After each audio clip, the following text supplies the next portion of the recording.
Hello दोस्तों, आज discuss करेंगे एक बहुत इंपॉर्टेंट टॉपिक पे कि मार्क्स लाने के लिए क्या करें, मेहनत या लक, क्या ज्यादा इंपॉर्टेंट है। हम आत्मा हैं और आत्मा इस दुनिया में बस एक चीज कर सकती है, वो है डिजायर यानी इच्छा। तराजू के एक साइड में है इच्छा या डिजायर और दूसरे साइड में है डिजर्विंग कंपोनेंट यानी कर्मों के अनुसार क्या वो इच्छा पूरी करने की कैपेसिटी कर्मों के अनुसार मेरे में है या नहीं। इसके लिए मैं एक एग्जांपल लूंगा कि एक ग्राउंड है या खेत है जिसके बीच में एक खूंटी लगा है और उससे रस्सी से एक गाय बंधी हुई है।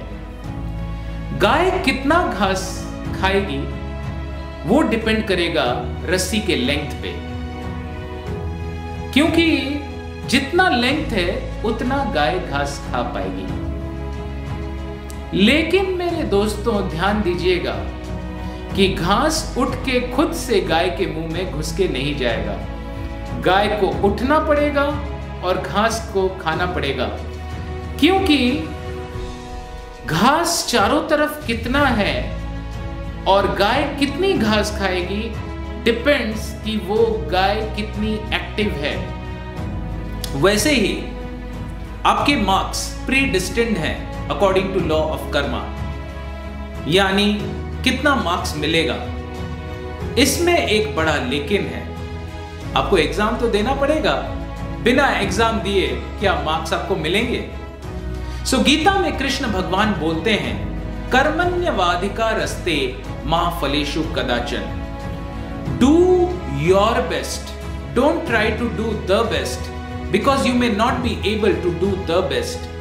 जब आप अपना बेस्ट करते हैं और फल कृष्ण को अर्पण करते हैं, भगवान को अर्पण करते हैं, यानी आप पूरी मेहनत और लगन से पेपर को लिखते हैं, लेकिन पेपर लिखने के बाद don't be attached to the results. आपका डिपार्टमेंट है एफर्ट डिपार्टमेंट और भगवान का डिपार्टमेंट है रिजल्ट डिपार्टमेंट। कुछ लोग भारत देश में हैं जो दैव दैव आलसी पुकारे, कुछ काम नहीं करेंगे, कुछ मेहनत नहीं करेंगे और एक बहाना ढूंढेंगे, मैं क्या कर सकता हूं, सब कुछ तो ऊपर वाले के हाथ में है। No, this is a excuse to be lazy और आलसी, इसीलिए दैव दैव आलसी पुकारे। तो आपके हाथ में क्या है वो आप कीजिए, मेहनत कीजिए, पूरी लगन कीजिए और रिजल्ट्स ऊपर वाले के हाथ में है। जितना आप रिजल्ट को लेके चिंता करेंगे उतना स्ट्रेस आपको बढ़ेगा और क्या आप रिजल्ट में कुछ कर सकते हैं।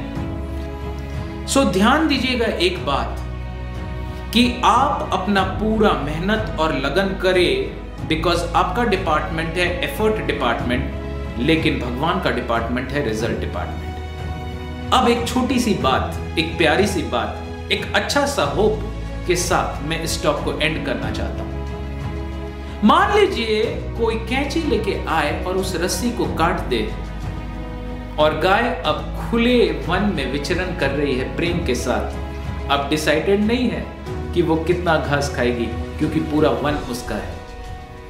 ये तब होता है केचित् केवल्या भक्त्या वासुदेव परायणा अघम धुन्वन्ति कृष्णेन निहरम इव भास्कर। मीराबाई ने पूरा विष पी लिया, कुछ फर्क पड़ा नहीं। अगर आप 60% शुद्ध हैं और शुद्ध भक्ति कर रहे हैं तो 40% कंट्रोल आपके कर्म करेंगे। अगर आप 100% शुद्ध हैं तो भगवान आपके लाइफ को पर्सनली मॉनिटर करेंगे।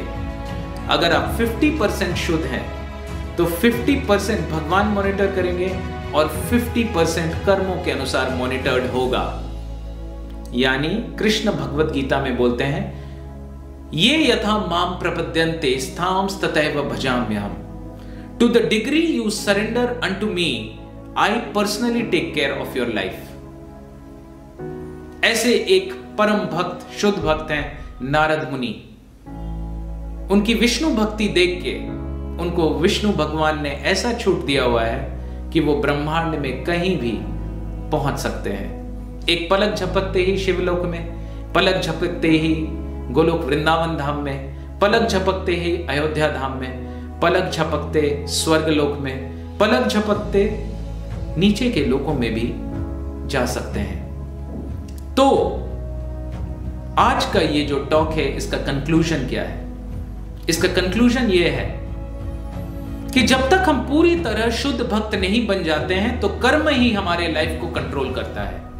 लेकिन जैसे ही आप शुद्ध भक्ति प्रैक्टिस करते हैं तो कर्माणि निर्दहति च भक्ति भाजा, आपके कर्मों को आग लगा देते हैं भगवान। कर्माणि निर्दहति च भक्ति भाजा सर्वधर्मान् परित्याज्य मामेकं शरणं व्रज अहं त्वं सर्व पापेभ्यो मोक्षयिष्यामि मा शुचः। अब तुम्हारे सब पापों की ठेका मैं ले लेता हूं, यानी भगवान ले लेते हैं। तो क्या है कंक्लूजन?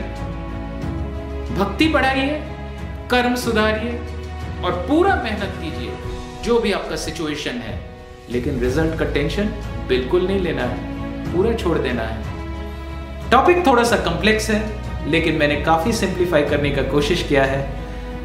आई होप आप मेरे इस टॉपिक को अच्छी तरह समझ रहे हो।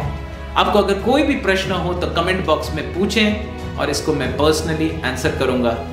Thank you very much. मैं हूं doctor Saurabh Chaudhary, your ancient Indian Vedic ambassador.